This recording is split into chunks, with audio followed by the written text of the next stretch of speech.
Bella, we'll pass on the virtual mic to you. Great, thank you. Just great shot of the youth committee here today as well. So let's just stay on that for a second. Yes, thanks, Chandran. Very much. With that, if we can go to the next slide, please. Great. And the next one, thank you. Great. So 2023 begins with my the end of my term as chair of the board. And I started actually when the pandemic began. So over the last few years, it's presented a number of challenges with the way that we operate. So as the picture has depicted here, a lot of agencies had to throw away their playbook in terms of how they did things and had to adapt to doing things the new way. But we persevered, and it speaks to the incredible passion and commitment of the dedicated group of people who sit on our board and work on our committees, as well as our founder and CEO, Doña. So really, I think as many folks before me have said today, incredibly proud too of the work that has been accomplished during this time.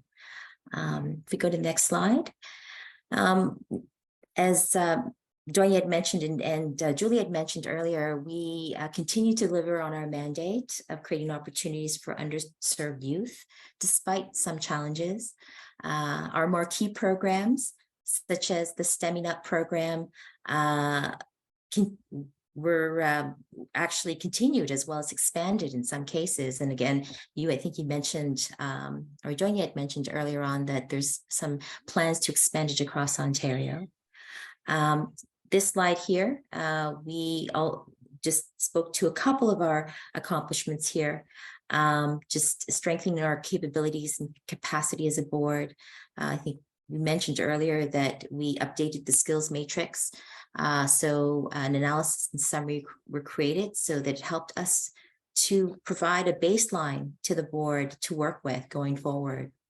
And then we finalized the succession plan process that we can put into action. So both will allow Hervolution to take a more fulsome approach to maintaining a board that will continue to support and build on the mandate.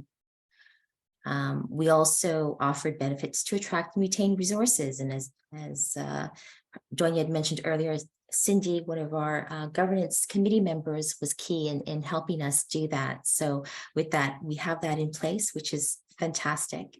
And then, of course, as mentioned earlier, in working with Adaptivate, we've put together an OKR framework so that we can track our goals going forward. And we continue to do that to keep us organized. So lots of really great things happening there. Next slide, please. So I'm grateful for the opportunity to work with such an incredible group of folks and people. And with that, I wish Kate Wolf, our incoming chair, all the very best as she steers the board forward. And I'll pass.